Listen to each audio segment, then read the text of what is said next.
Hello everyone, good morning. It's a cloudy day in SoCal and today I'm gonna make puttu. Puttu is a classic South Indian dish. Its origin is Kerala, I'm thinking, but it's very well made in Tamil Nadu as well. I grew up having puttu. It's made of rice flour and almost like a breadcrumb texture, and there's different varieties of rice flour that you can use, red rice or brown rice or pretty much what you have on hand. And in general they would pre-soak the rice and let it dry on a muslin cloth, and once it's dried they will pound it to a coarse powder and then sieve it through, and then later slightly dry fry it and then cool it and add water and make it like a breadcrumb consistency, and put it through a steamer. And the steamer is also of different kinds. The one I have today I will be showing is a pressure cook steamer, but you can use a idli pot or anything that you have, even a glass that you can put it in a steamer and make it. So let's get started making our puttu today. And I will show you first the toppings. What are the different variations of toppings you can use, and each one is just a preference. Okay, let's get started. So these are our toppings. I have grated coconut.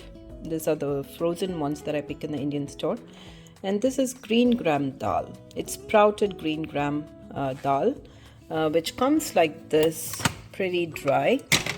In general, we wash it and then soak it in water and let it sit in a muslin cloth overnight or for almost 2 days. It should be in a nice damp environment where the seeds start germinating and sprout up, and this is what it looks like. I just seasoned it with some mustard, some cumin, some urad dal, red chilies and curry leaves, and a little bit of asafoetida and salt. Okay, so you just season it all in a pan and throw the sprouted gram. You don't have to pressure cook it or anything. It just gets sauteed on the stove top, and you just put a lid on and let it cook in that steam that is in the seeds or the sprouts. Okay, let's close that up. And the other topping is sugar. Some people like brown sugar or jaggery, whatever sweeteners you like. Right now I like erythritol with the monk fruit, so that's what I would use, but this is organic sugar that you can use, and a cut up banana. Regardless, in India we have the small baby bananas, but this is the regular dole banana that I picked up at Costco, and I've sliced it up. So we can have the sweet version using banana, sugar or jaggery, or you can have the savory one with coconut and the mung bean.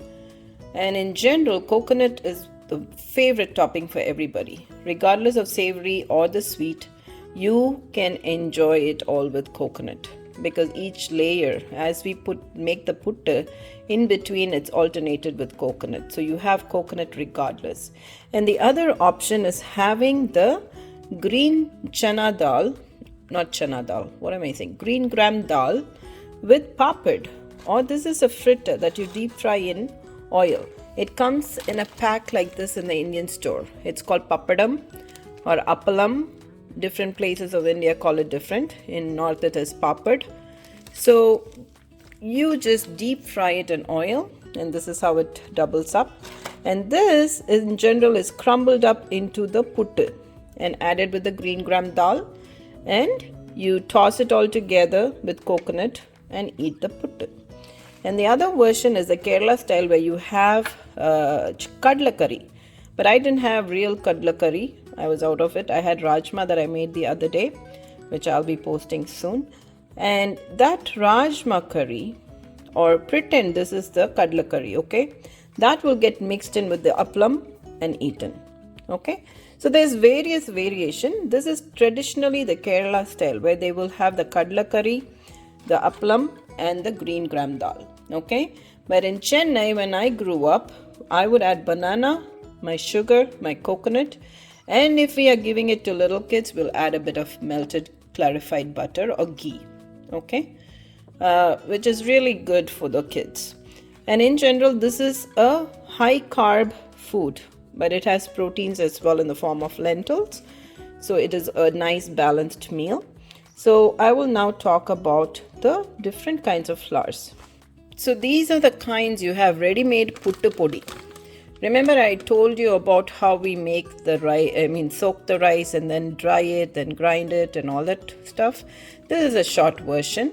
It comes in a pack. It's a white puttu powder, or you get the chemba puttu powder, which is brown.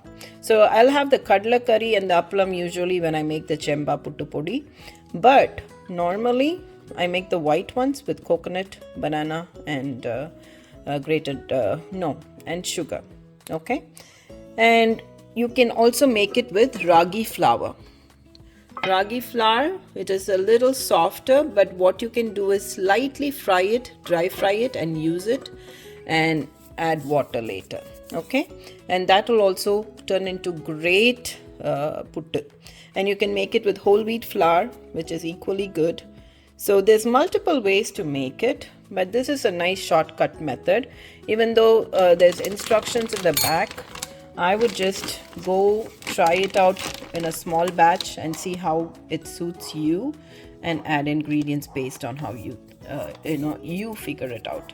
Okay, and this again I would slightly dry fry it. Though it says all it's fried and everything, I would still go ahead and fry it lightly and then cool it and add water. Right now to this I have added about 1 cup of water. It is still crumbly. So you need to add little more. It's still wet, but you need to make a fist. When you make a fist, it should hold a fist. It's not. That means you need to add some more water.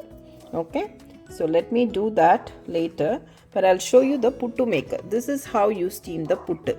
So let me show you what I steam the puttus with.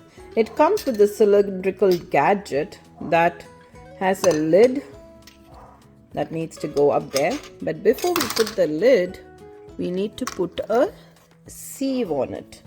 This little plate with holes in it has to go in there. That'll what will perforate and make the steam come through. Okay, and the lid goes, and then we have a little funnel. This is what I use. In general, we'll be making a big mess by ladling the flour into it. This one helps to make it neater and easier. Okay, and you get this in the canning jar section in any store, so find one. And these are the 2 gadgets that you will use to push the puttu out of the cylindrical thing. This one came with it, but this is the other improv that I have in case you don't have the other one. Okay, so try and use it. And this one has a little place at the bottom where this will go sit on your pressure pan. You have to align the hole and keep it. Okay, it'll steam through. And in my pressure pan I have some water, about 3 to 4 cups. Once it steams and boils, we'll put the lid on and put the stand on it. Okay, and it has to just steam for about say 5 to 7 minutes. Okay, full steam. Once the steam comes, then you let it steam and have a timer on set up and do that. Okay, so let's get mixing our flour properly. I already added 1 cup of water. It looks like breadcrumb consistency. I need to add a little more because it seems to be a little dry. I need to make a fist. Okay, let's go ahead and do that. So let's go sprinkle some water, little at a time, and then mix it all well.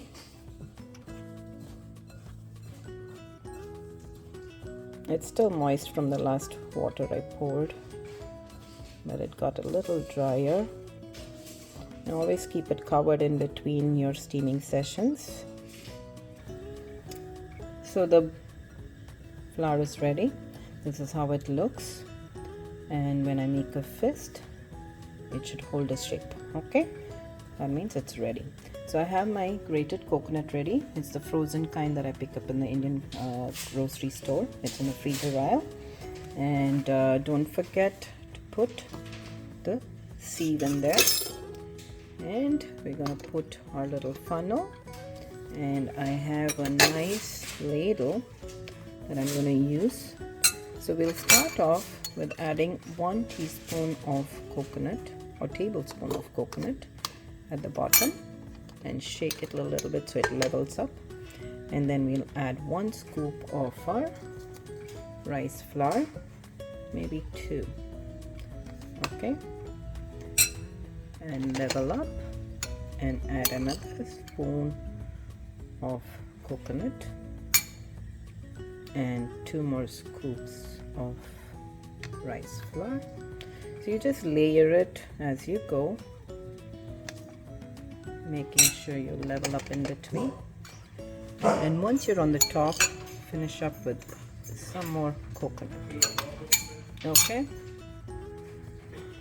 so we've done layering everything. Let's put a lid.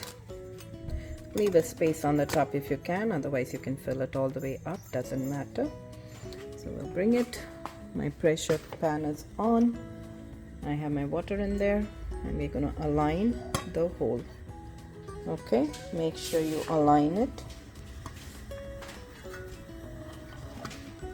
and let it steam. Once a steady steam comes out, then you start your timer for 5 to 7 minutes. Okay, not until then.